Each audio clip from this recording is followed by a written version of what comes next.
Hello students, today we are going to discuss a very important topic that is called Ampere's circuital law.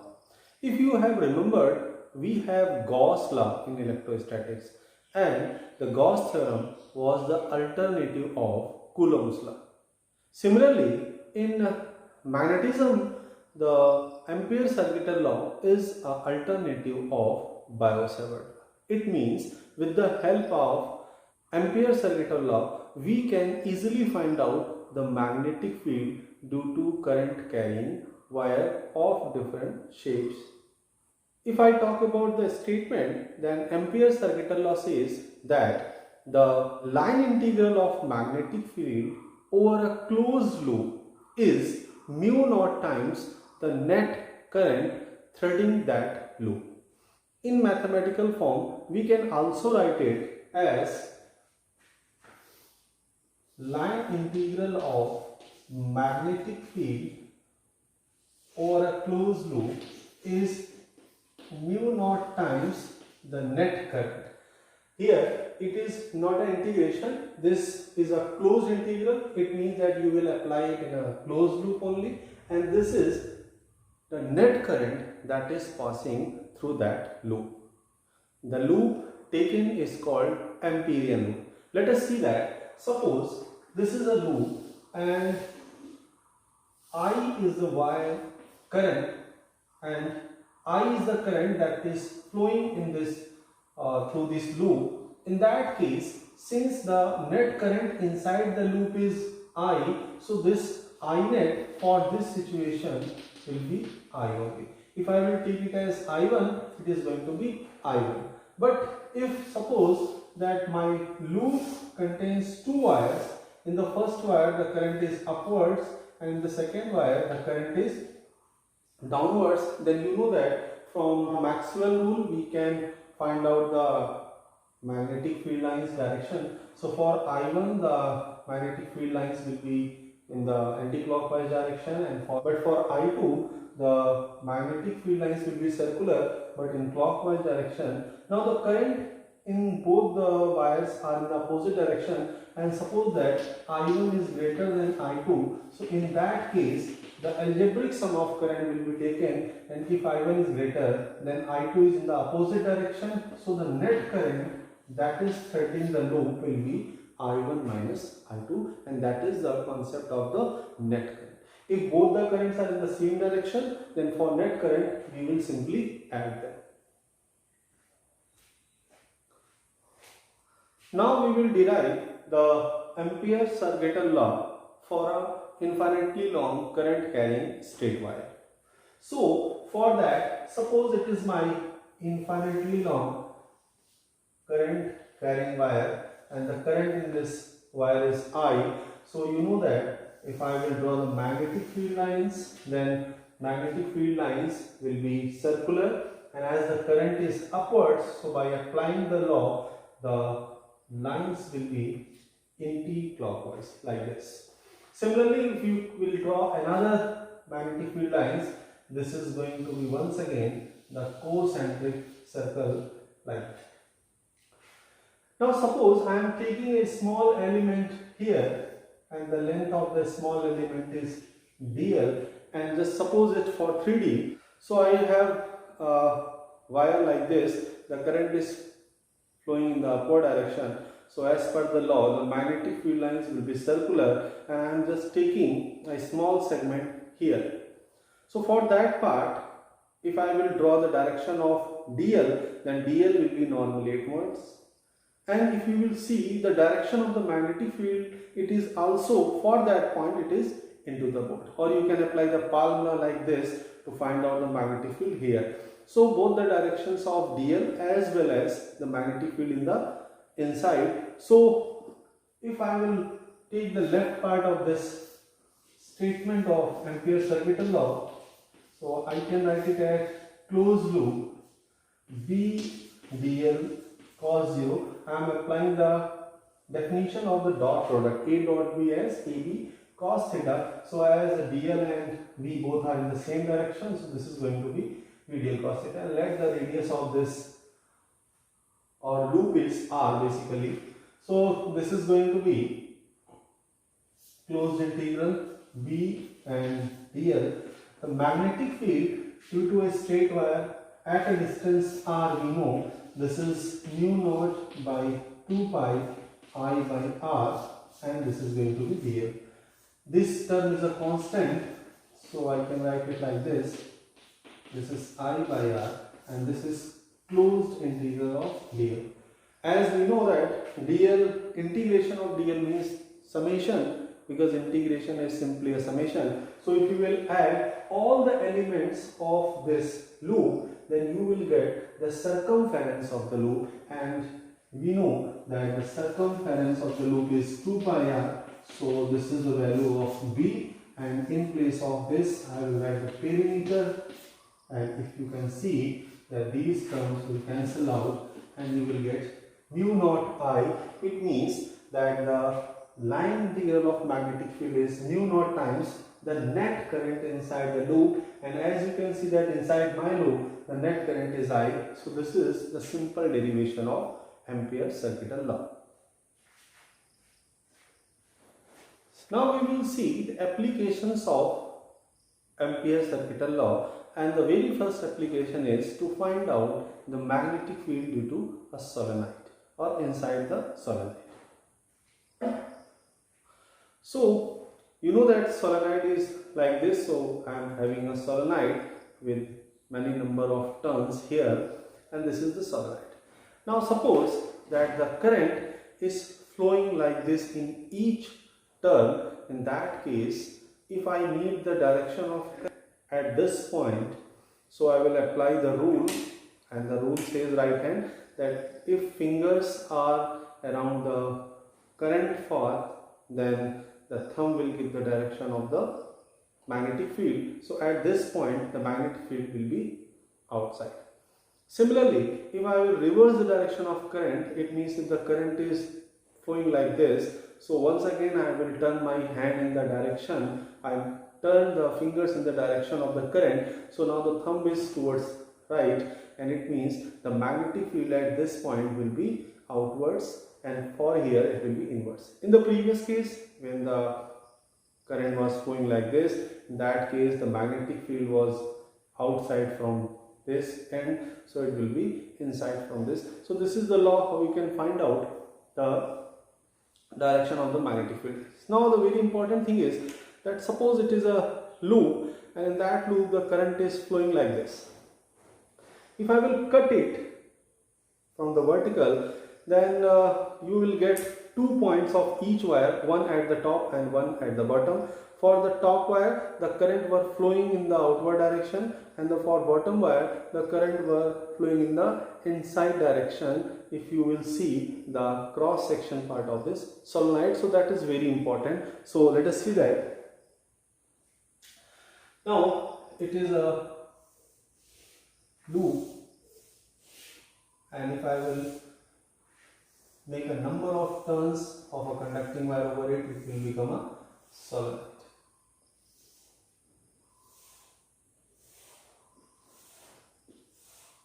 So this is my solenoid, and the current is like this.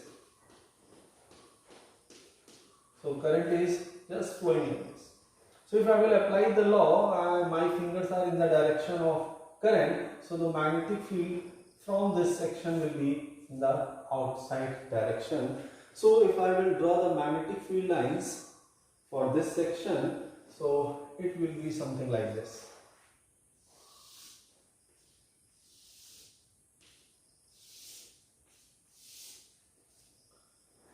Due to this current. Now see at these points, at this top point the current is into the board, so I will mark into the board. And from the next wire the current will come out from the bottom end, so if it is outside the current, so I will mark it like dot, because you know that these are the symbols used for into the board and out of the board. Now as I told you that I will cut this solenoid from the vertical, and if you will do this, the cross section of the solenoid will appear like this. On that case, these are the sections of the wire, cut sections of the wire from which the current previously were entering into the board, and here you will get the cross sections of the wire from where the current were coming outside. So these are the cut sections of the wire. Now as I told you that the magnetic field will be like this here, and it is generally uniform inside the loop, and outside the loop it is not uniform. So to apply Ampere's circuital law, first of all we need a Amperian loop. So I will take a loop and I will name this loop as A, B, C and D. This is a rectangular loop, and let the length of this loop is L, and the total length of the solenoid is L, and now N is the number of turns per unit length, or you can say L is the number of turns. Basically it will be better in complete solenoid. So N is the total number of turns in the solenoid, L is the total length of the solenoid, and if I will divide these two, I will get a small n, that is the number of turns per unit length. So this is the number of turns per unit length, that is calculated by the total turns divided by total length of the solenoid. So if I will do the calculation for this from the Ampere's circuital law, we have that line integral of magnetic field over a closed loop is mu naught times the net current, and consider that this section ABCD, here in this section ABCD, I will move from point B like this in the anti-clockwise direction. So from B to A I will move like this, from A to B I will move like this, from B to C I will move like this, and from C to B I will move like this. And if you can see that the angle between DL and B is not same everywhere. For example, in this section B to A, the magnetic field is towards left and the DL is also in the same direction, so angle here is 0. But for AD section, the magnetic field is towards left, but the DL will be along the length, that is perpendicular, so there is a theta angle over here. So for that purpose, we can see that in each part of the wire, the magnetic field direction and the length vector direction is not same. So I cannot integrate this whole rectangular Amperian loop at once. So what I will do, I will just do the splitting of the limit. So I will just make 4 sections, first B to A, then A to D, then B to C, and from C to D. So what I will do, I will write first it from B to A, B dot dl, and now I will not use the integral because I have made a part. Again it will be A to D, B dot dl. Again I will write D to C, B dot dl, and C to D, B dot dl, and that is mu naught I net. So I hope you understand the reason for splitting of the limits. It is because the angle between B and DL is not same everywhere, but in the proof of the Ampere's circuital law, since the B and the DL was in the same direction throughout the loop, so we have not splitted the limits in that case, and directly this integration gives the value. Now see the part B to A. Here I told you that DL and D both are in the same direction, so there is a 0 angle. So I will write B to A. This is B DL cos 0. Now A to D, as you can see that DL is like this and the magnetic field is here, so the angle between both is 90, and if I will apply the formula B DL cos 90, then cos 90 is 0, so this term is going to be 0. Now for this point D to C, as you can see that there is no magnetic field here, so if B is 0, the whole integration is going to be 0, so this term will also be 0. And for C to B, once again the current is in the loop length is in the downward direction DL, and the magnetic field is towards left, so angle is once again 90. So by applying this formula, cos 90 will again be 0, and this is the right side. So this is going to be b, this is limits b to a dl is equal to mu naught. Now the interesting part is that I need the net current from this loop. So as I introduced the concept of number of turns per unit length. So we have n is the number of turns per unit length, and this loop is in the length L, small l.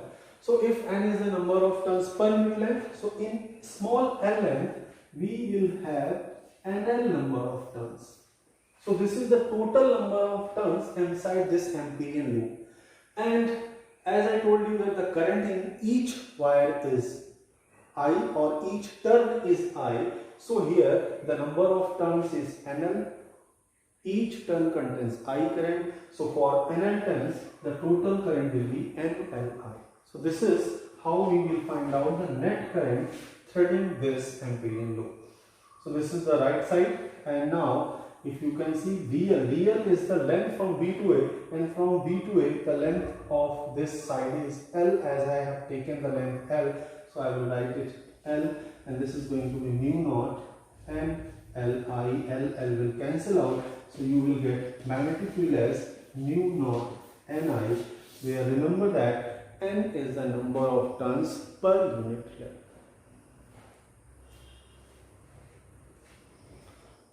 So we have the magnetic field inside the solenoid as mu naught Ni.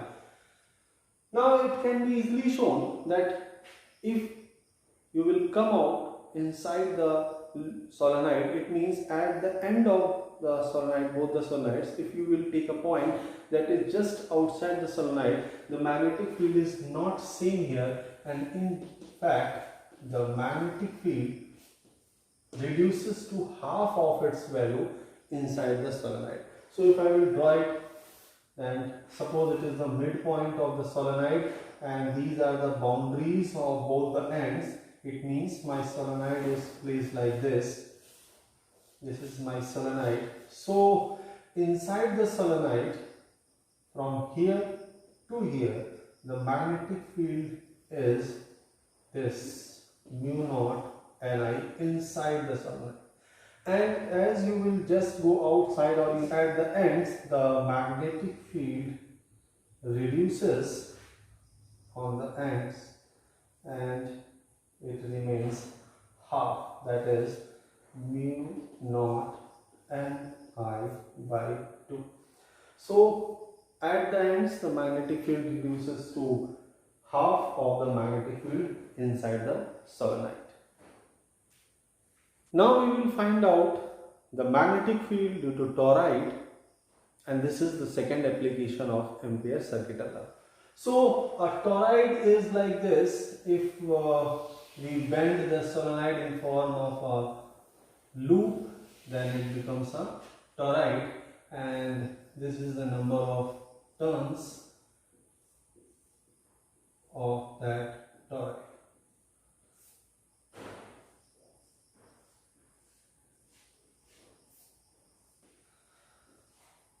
So suppose I is the amount of current that is flowing through the toroid, and for each turn the current is flowing like this. It means the current is entering from the bottom and it is coming out from this top. So by applying the law, if I will apply the law, the magnetic field will be in this direction inside the toroid.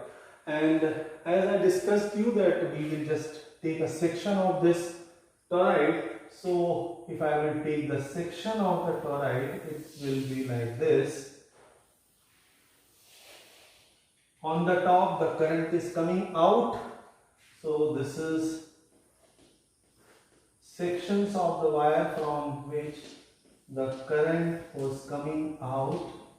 If you will take a section, if you will not take the section, then the current is coming out here, and from here the current is entering through the sections of the wounded wires. So this is like this, and it is very obvious that whatever is the current coming out from the top edges is equal to the current entering from the bottom, because this, suppose toroid contains 100 tons, so you have 100 points on the top and 100 points or 100 cross section at the bottom. Now there are three reasons to find out the magnetic field. One is inside this toroid, like this reason. Second one is this, and the third one is this. So first of all, I will see this first reason here, and I will take an imperial loop of radius R1.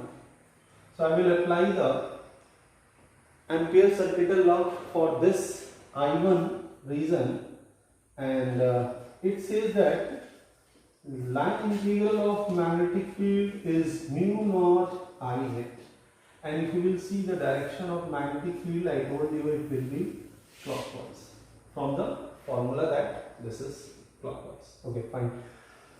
So now for this loop I will not do anything, but we will focus on the net current. If you can see that this is the Amperian loop, and inside that Amperian loop there is no current. Basically the current is outside this loop. It means that current inside this Amperian loop is 0. So this current will become 0 as there is no current inside this loop, and the right hand will become 0. Now come to the left hand. It is the product of two quantities. The one is magnetic field and the second is length. But obviously this circular loop has some length, so dl cannot be 0, and it means if right is 0, dl is not 0, it means B must be 0 to satisfy this equation. It means there is no magnetic field here. Now I will not calculate the second reason. First of all, I will jump to the third reason. So for third reason, once again I will make an Amperian loop like this. Let the radius of this Amperian loop is R3. So for that Amperian loop, I will do the calculation. For I3, I will once again write B dot dl as mu naught I net. This I will leave as it is, and we will focus on I net first. Around inside this loop, there is a complete toroid, and I told you that the number of current that is coming out from these sections is same as the number of current entering from this section, and we have discussed that if the upward current and the downward current, or you can say inside current the loop and outside current is same, then algebraic sum will be 0. It means though there is a net current, there is a current basically inside Amperian loop I3, but if you will add the total current, the net current is 0. So this is 0, and from the previous concept B will also be 0. So there is no magnetic field here also outside the toroid, and now we will do it for second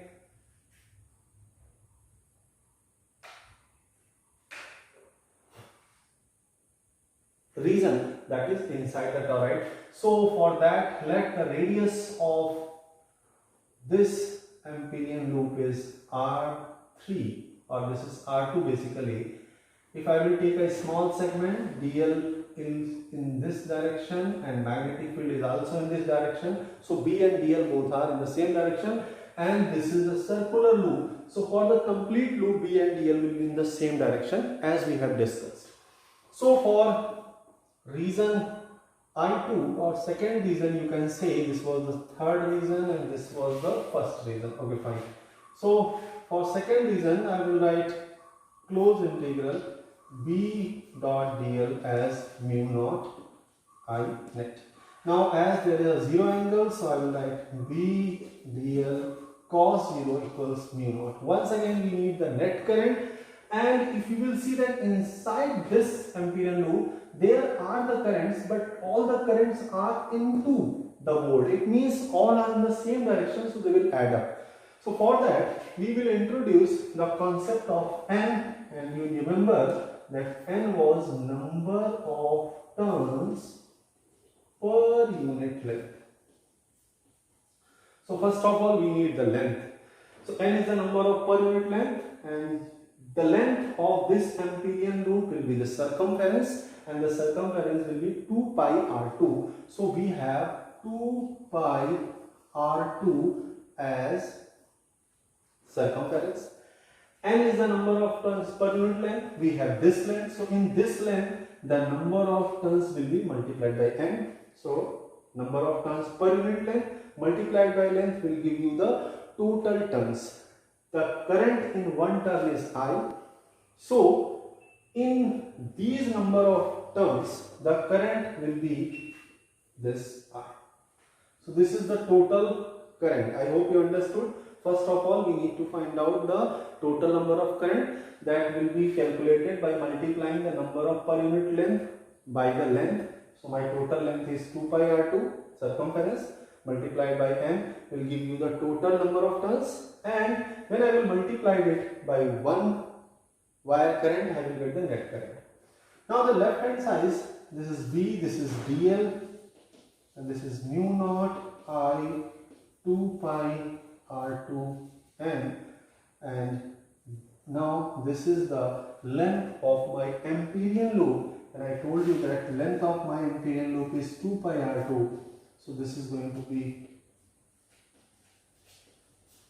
and these two terms cancel out, and you will get the total magnetic field as mu naught In, or simply B as mu naught Ni. This is the magnetic field inside the toroid. It is very similar with the magnetic field due to solenoid, but both have difference. And see, the difference is that for solenoid, if I will write it for solenoid, V was mu naught Ni, but N was total turns divided by length. But in case of toroid, this is my toroid, this is my solenoid, V is again mu naught Ni, but N is number of turns per unit length. So number of turn is L, but the length will be the circumference of the circular loop, and this will be 2 pi. So that is the major difference in this formula, that the calculation of N is different for solenoid and the toroid. So these are the two applications of Ampere's circuital law, that is magnetic field inside the solenoid and magnetic field inside the toroid.